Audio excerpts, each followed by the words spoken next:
ზვიადის მიერ გადაკეთებულ 1978 წლის კონსტიტუციაში კი ლაპარაკია მთელი აფხაზეთის ავტონომიური რესპუბლიკის ტერიტორიაზე და ეს მთელი აფხაზეთი საქართველოს რესპუბლიკის იურისდიქციის ქვეშაა.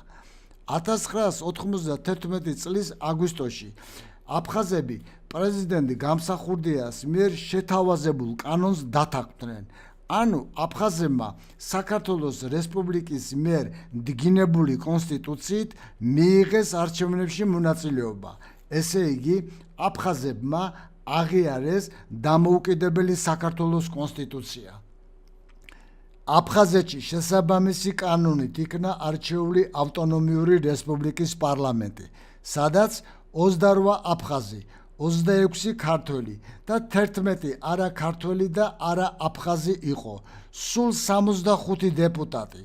კანონის მიხედვით, აფხაზეთის ავტონომიური რესპუბლიკა შეძლებდა ხმების 2/3, ანუ 53 ხმის მოგროვებით საქართველოს იურისდიქციიდან გასვლას, რაც შეუძლებელი იყო. ამასთანავე, ძალოვან პოსტებზე ქართველები იყვნენ დანიშნულები. შარახვეტია უცოდინარი პუჩისტები კი ამ კანონს აპარტაიდულს ეძახდნენ. რაც შეეხება სამაჩაბლოს, 1990 წლის სექტემბერში, ჯერ კიდევ საბჭოთა საქართველოს დროს, ოსმა კომუნისტებმა თვითნებურად ავტონომიური ოლქის სტატუსი გააუქმეს და სამხრეთ ოსეთის რესპუბლიკა გამოაცხადეს. ანუ სეპარატისტებმა დაარღვიეს 1978 წლის მოქმედი კონსტიტუცია. 1991 წელს ახლად არჩეულმა უზენაესმა საბჭომ ოსების შეცდომა გამოიყენა და არსებული კონსტიტუციის თანახმად გააუქმა თვითგამოცხადებული რესპუბლიკა. 1991 წლის 7 იანვარს გორბაჩოვმა ზვიადს წერილი გამოუგზავნა და სამხრეთ ოსეთის ავტონომიური ოლქის აღდგენა მოსთხოვა. ზვიადმა უარი უთხრა გორბაჩოვს და უზენაესი საბჭოს გადაწყვეტილების კანონიერება 1978 წლის კონსტიტუციაზე დაყრდნობით დაიცვა. გორბაჩოვს ზეწოლისთვის არგუმენტები აღარ ჰქონდა. იმავე წლის მარტში ზვიადმა ელცინი ყაზბეგში ჩამოიყვანა. საქართველო და რუსეთის რესპუბლიკა შეთანხმდნენ იმაზე, რომ არავითარი ოსეთის ავტონომიური ოლქი ბუნებაში არ არსებობს, რაც ელცინმა საბუთზე ხელის მოწერით დაადასტურა. სამაჩაბლოში განლაგებულ რუსეთის ჯარს სადამკვირვებლო სტატუსი მიენიჭა. ამის შემდეგ ქართველებმა ცხინვალი ალყაში მოაქციეს და ოს სეპარატისტთა ლიდერი კულუმბეკოვი ტყვედ აიყვანეს. 1991 წლის 7 სექტემბერს თბილისში ადამონ ნიხასის ლიდერი ვალერი გაზაევი ჩამოვიდა. შეხვდა ზვიადს და მხარეები ოსეთის კულტურულ ავტონომიაზე შეთანხმდნენ. აი, როგორ ჰქონდა ზვიადს აფხაზებისა და ოსების პრობლემა გადაწყვეტილი. 1991 წლის 15 სექტემბერს პრეზიდენტ გამსახურდიას ბრძანებით საქართველოს ტერიტორიაზე განლაგებული საბჭოთა არმიის დანაყოფები საოკუპაციო ძალად გამოცხადდა. დაახლოებით 1 წლის შემდეგ, 1992 წლის 25 ივნისს დაგომისში პუჩისტთა ლიდერმა ედუარდ შევარდნაძემ ხელი მოაწერა შეთანხმებას, რომლის მიხედვითაც უცხო ქვეყნის საჯარისო ფორმირებები, ანუ რუსული ჯარი, სამშვიდობო ძალად გამოცხადდა. ესე იგი, რუს ვანიას უფლება მიეცა კონფლიქტურ ზონებში, აფხაზეთში და სამაჩაბლოში იარაღი გამოიყენებინა. დაგომისის შეთანხმებით მამათელმა ბოლშევიკმა რუსებს აფხაზეთისა და სამაჩაბლოს დე-ფაქტო ოკუპაციისთვის მწვანე შუქი აუნთო. ედუარდ გიორგიმ ესეც არ იკმარა და დაგომისის ხელშეკრულებიდან 2 თვის თავზე აფხაზეთში ომი წამოიწყო. ანუ საქართველო უშუალოდ რუსეთთან საომარ კონფლიქტში ჩართო. სოხუმის დაცემამდე რამდენიმე დღით ადრე შევარდნაძე წამგებიან პოლიტიკურ მდგომარეობაში აღმოჩნდა. თანამდებობის შესანარჩუნებლად მას საზოგადოების ერთი ნაწილის მიერ აღიარებული ავტორიტეტისგან განსაკუთრებულ ვითარებაში საგანგებო უფლებების მინიჭება ჟანგბადივით ესაჭიროებოდა. ამიტომაც ეგრეთ წოდებულ იმედის პარლამენტის სესიაზე შევარდნაძემ ყველასგან მოულოდნელად სახელმწიფო მეთაურის პოსტიდან თავი გადამდგარად გამოაცხადა. გადადგომაო ერთხმად იხულეს გაუგნებულმა ავაზაკ პუჩისტებმა და არ გაბედო შეძახილებით, თვალების ქაჩვით, ყავარჯინების მოღერებითა და მუშტების ქნევით ჯერ პარლამენტის არასაიმედო წევრებს შეუღრინეს, ხოლო შემდეგ თვალზე ცრემლ-მომდგარ, წინასწარ დაგეგმილი მომდევნო უზნეო პოლიტიკური კვანძის გახსნის სიამტკბილობაში გატრონულ ცირიკიძე უსუპიანის ინსტიტუტის დამაარსებელს გარს შემოეხვივნენ. საკუთარი კეთილდღეობის ერთადერთი გარანტი პუჩისტებმა იმელის შენობის ფანჯრებისკენ წაიყვანეს, სადაც მათ ილია მეორე და რუსთაველზე სახელდახელოდ შეკრებილი მხარ-დამჭერები ელოდებოდნენ. 1993 წლის 14 სექტემბერი საქართველოს უახლესი ისტორიის ერთ-ერთი ყველაზე უფრო ამაზრზენი და სამარცხვინო ფურცელი. იმელის ფანჯრებიდან სიტყვით მოვაჭრე ავაზაკებმა რუსთაველის პროსპექტზე შეგროვილებს დაჩოქება უბრძანეს და შემდეგ ყველამ ერთად მამათელ ბოლშევიკს პოსტზე დარჩენას თხოვეს. მუხლებზე დაცემული, გაუგებრობაში მყოფი ეგზალტირებული ბრბო პუჩისტთა ამალაში მყოფ მღვდელმთავარ ავტორიტეტისგან მანუგეშებელ სიტყვას ელოდა. ეკლესიის საჭეთ მყრობელმაც არ დააყოვნა და მიტინგზე გამომსვლელი ორატორივით მიკროფონით ხელში არამხოლოდ იქ შეკრებილებს, არამედ მთელ საქართველოს ეს ამბავი ტელევიზიით გადაიცემოდა, თავისი განზრახვა აუწყა. მთელი საქართველო ღელავს, ამიტომ მე უფლება მაქვს, როგორც საქართველოს სულიერ მამას და პირადად თქვენ სულიერ მამას მოგცეთ ლოცვა კურთხევა, რომ მთელ საქართველოს განუცხადოთ, რომ თქვენ ბრძანდებით საქართველოს მეთაური.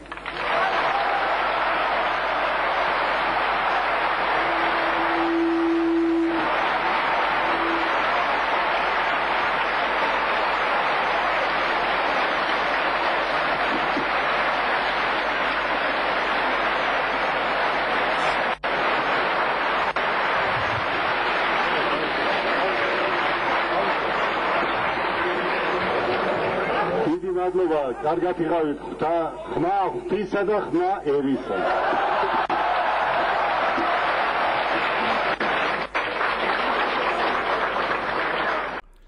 მე-14 საუკუნის გარიჟრაჟზე აუტოდაფეს სულის ჩამდგმელი ავინიონელი პაპის დარად პოლიტიკურ კონიუნქტურას მორჩილმა ილია მეორემ თავისი ლოცვა კურთხევით პუჩისტთა ლიდერს ედუარდ შევარდნაძეს სახელმწიფოს მეთაურის პოსტი შეუნარჩუნა, ხოლო საქართველოს კანონიერი ხელისუფალი ზვიად გამსახურდია სასიკვდილოდ გაიმეტა.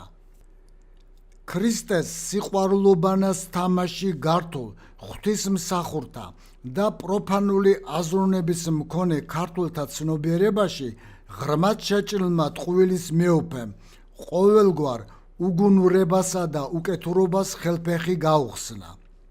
უგუნურებამ და უკეთურობამ შესტომის დაშვების შესაძლებლობა წარმოქმნა და როდესაც შესტომამ დიდ მასშტაბებს მიაღწია, დაიღვარა სრულიად უდანაშაულო დიდ ბუნებოვანი ადამიანის სისხლი. 1993 წლის 18 ოქტომბერს ედუარდ შევარდნაძემ რუსეთის, აზერბაიჯანისა და სომხეთის მთავრობებს თხოვნით მიმართა, რომ საქართველოში ტვირთების გადაზიდვის სასიცოცხლო მნიშვნელობის არტერიებზე ერთიანი საჯარისო ფორმირებების მხრიდან კონტროლი განხორციელებულიყო. რასაკვირველია, ეს იყო შევარდნაძეს მორიგი პოლიტიკური ხრიკი, მას მეზობლების სამხედრო ძალის საშუალებით თავის სკამის შენარჩუნება სურდა. საქმეში უმალ დემოკრატიული სამყარო ჩაერთო, რომელმაც თავის ქმედებით კიდევ ერთხელ დაამტკიცა ის ჭეშმარიტება, რომ დასავლური დემოკრატია არის მხოლოდ ინსტრუმენტი და არა ღირებულება. სიტყვა დემოკრატია და მისი ჭეშმარიტი არსი გახლავთ ბინძური, ცინიკური ტყუილი, რომელიც შემზარავი მონათმფლობელობისას ძველ ბერძნულ პოლისებში წარმოიშვა. სწორედ ერთ-ერთ ასეთ პოლისში დემოკრატიულმა უმრავლესობამ სოკრატეს სიკვდილის განაჩენი გამოუტანა.